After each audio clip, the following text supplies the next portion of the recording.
Shalom teman-teman Gotenti, apa kabarnya? Semoga teman-teman tetap dalam keadaan yang sehat ya. Hari ini saya Yobel, saya ingin sharing sesuatu ke teman-teman yang mungkin sebenarnya deket banget nih sama kita, yang sering kali, mungkin bahkan setiap hari ini kita lakuin, tapi sering kali kita anggap kecil teman-teman, yaitu perkataan.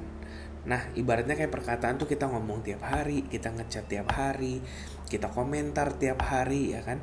Tapi seringkali kita lupa nih teman-teman kalau apa yang kita ucapin, apa yang kita komentarin di sosial media segala macam itu punya dampak yang besar teman-teman. Gitu. Ya, oleh karena itu sharing saya hari ini nih saya kasih judul saring sebelum sharing.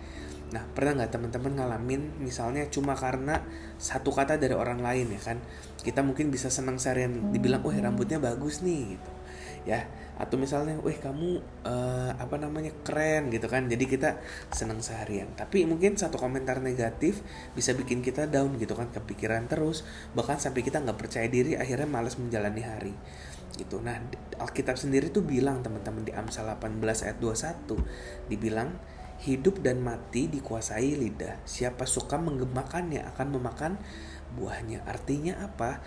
Nah, kata-kata kita itu punya kekuatan untuk menghidupkan, tapi juga kekuatan untuk melukai gitu. Ya, hati-hati ya teman-teman ya. Jadi yang pertama, kata-kata yang bisa menghidupkan. Kok bisa sih kata-kata menghidupkan?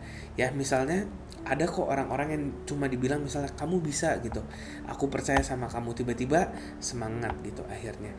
Ya, makanya dibilang Amsal 16 ayat 24 dibilang gini, perkataan yang menyenangkan adalah seperti sarang madu, manis bagi hati dan obat bagi tulang-tulang. Bahkan lewat perkataan kita itu ya, kita bisa jadi energi, kita bisa jadi dorongan, bisa jadi berkat buat orang lain gitu, bahkan yang hampir menyerah. Bayangin ya kalau tiap hari mungkin kita pilih kata-kata kita yang keluar adalah kata-kata yang menguatkan, kata-kata semangat gitu. Kita bisa jadi berkat teman-teman cuma lewat perkataan kita. Nah, tapi yang kedua, hati-hati, kata-kata kita itu tadi dibilang apa? Bisa juga melukai gitu ya. Kadang kita bilang mungkin bercanda doang kok gitu, baperan segala macam gitu kan. Nah, tapi belum tentu buat orang lain itu cuma bercanda gitu. Buat orang lain mungkin itu bisa jadi suatu hal yang sakit gitu kan. Di Efesus 4 ayat 29 dibilang gini, janganlah ada perkataan kotor keluar dari mulutmu, tetapi pakailah perkataan yang baik untuk membangun di mana perlu, supaya mereka yang mendengarnya beroleh kasih karunia.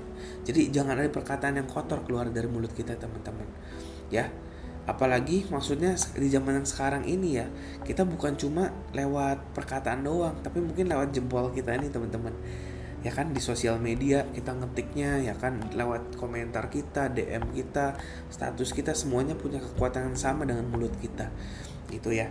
Mungkin yang kita ucapin tuh bisa dilupain orang, tapi kalau yang kita tulis nih di sosial media teman-teman, bisa dibaca orang berkali-kali, disebarin berkali-kali, kesimpan selamanya ya. Jadi itu hati-hati teman-teman gitu ya. Apa yang kita ucapin di sosial media itu bisa juga menyakiti orang lain kayak gitu ya, kayak gitu. Terus makanya oleh karena itu kita harus saring sebelum sharing.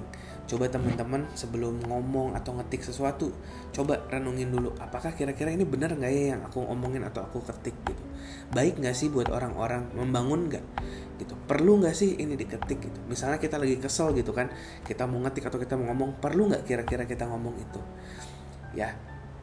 Ya kan, di Kolose 4 ayat 6 dibilang, hendaklah perkataanmu senantiasa penuh kasih gitu ya.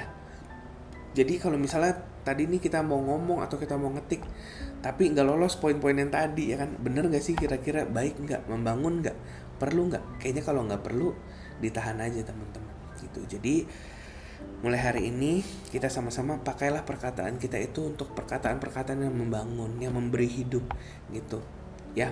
Nggak usah yang muluk-muluk ya teman-teman ya. Apresiasi kecil, semangat kecil buat orang sekitar kita itu udah menjadi berkat gitu ya. Begitu aja teman-teman sharing dari saya hari ini. Semoga kita semua terberkati, semoga kita semua bisa jaga perkataan kita dan kita saring sebelum sharing. Oke, sekian aja dari saya hari ini. Terima kasih, God bless you teman-teman.